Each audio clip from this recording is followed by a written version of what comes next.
Recently Indonesia ने China के साथ नेवल एक्सरसाइज में पार्टिसिपेट किया। ये एक्सरसाइज ताइवान के नज़दीक हुई। इसके बाद इंडोनेशिया की न्यूट्रलिटी के ऊपर सवाल भी उठाए गए। चाइना अक्सर फॉरेन देशों के साथ अपने एंगेजमेंट को इसी प्रकार लेवरेज करता है और पावर प्रोजेक्शन का कोई भी मौका नहीं छोड़ता है। अपनी रीजनल रीच का प्रदर्शन करने का कोई भी मौका नहीं छोड़ता है। चाइना का ये प्रयास रहता है कि ताइवान के अराउंड मैरीटाइम प्रेजेंस को नॉर्मलाइज किया जाए ताकि ताइवान के ऊपर प्रेशर बना रहे। इसलिए आपने देखा होगा कि चाइना मिलिट्री ड्रिल्स और इस प्रकार की एक्सरसाइजेस के जरिए मसल फ्लेक्सिंग करता रहता है। अभी फिर ताइवानीज वाटर्स के नज़दीक चाइनीज नेवी ने इंडोनेशियन नेवी के साथ पासिंग एक्सरसाइज कंडक्ट की। पासिंग एक्सरसाइज एक लो लेवल की नेवल ड्रिल होती है। ये तब की जाती है जब दो या दो से ज़्यादा फ्रेंडली देशों की नेवीज सेम मैरीटाइम एरिया से ट्रांजिट कर रही होती हैं। इसमें शिप्स आपस में सिक्योर और रिलायबल कम्युनिकेशन एस्टैब्लिश करते हैं। बेसिक टैक्टिकल मनूवर्स किए जाते हैं। फॉर्मेशंस को प्रैक्टिस किया जाता है। मैरीटाइम इमरजेंसीज या ह्यूमैनिटेरियन क्राइसिस के समय क्विक कोऑर्डिनेशन हो सके इसका रिहर्सल किया जाता है, एक्सेट्रा।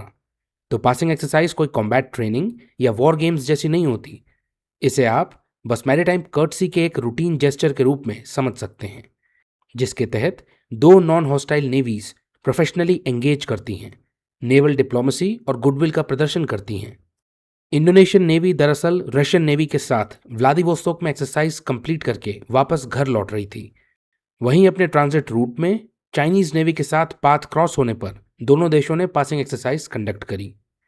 पर चूंकि ये एक्सरसाइज सेंसिटिव लोकेशन में हुई थी, ताइवान के नज़दीक हुई थी, जहां पर चाइना फ्रीक्वेंटली अपने टेरिटोरियल क्लेम्स को असर्ट करता है, इसलिए ताइवान ने इसे प्रोवोकेशन माना, चाइना को कंडेम किया और इंडोनेशियन गवर्नमेंट से क्लैरिफिकेशन मांगा। बिकॉज इंडोनेशिया का ये एक्शन उसकी नॉन अलाइंड फॉरेन पॉलिसी के अगेंस्ट जाता हुआ दिखा। इंडोनेशिया लंबे समय से free and active foreign policy maintain करता आया है, जिसके तहत वो किसी भी मेजर पावर ब्लॉक के साथ फॉर्मल अलाइनमेंट अवॉइड करता है। तो यदि इंडोनेशिया इस प्रकार कंटेस्टेड वाटर्स में होने वाली ड्रिल्स में पार्टिसिपेट करेगा तो इसे उसकी नॉन अलाइंड फॉरेन पॉलिसी के विरुद्ध कंसिडर किया जा सकता है। डेफिनेटली इसके चांसेस बढ़ेंगे। इससे चाइना, ताइवान और उसके वेस्टर्न एलाइज के बीच जियोपॉलिटिकल फ्रिक्शन भी होगा और इंडोनेशिया के इस जियोपॉलिटिकल फ्रिक्शन में फंसने का रिस्क भी बढ़ जाएगा। चाइना के साथ सेंसिटिव लोकेशन में नेवल एक्सरसाइज में पार्टिसिपेट करने के बाद जब इंडोनेशिया के ऊपर सवाल उठे तो जवाब में उसने कहा कि ये एक्सरसाइज रूटीन और नॉन टैक्टिकल थी, नॉन कॉम्बैट नेचर की थी।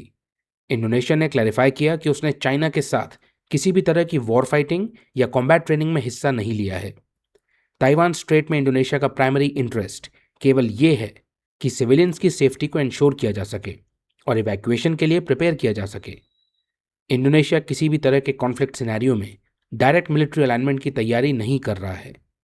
यह क्लैरिफिकेशन इंडोनेशिया की बैलेंस डिप्लोमेसी को दर्शाता है, जिसके तहत इंडोनेशिया एक तरफ चाइना के साथ ट्रेड और डिप्लोमेटिक चैनल्स मेंटेन करता है, वहीं दूसरी तरफ अमेरिका के साथ डिफेंस और डिप्लोमेटिक रिलेशनशिप मेंटेन करता है। जैसे जैसे अमेरिका और चाइना का कंपटीशन इंटेंसिफाई होता जा रहा है, वैसे वैसे हम देख रहे हैं कि इंडोनेशिया जैसी मिडिल पावर्स के लिए न्यूट्रल स्टांस मेंटेन करना और चैलेंजिंग होता जा रहा है।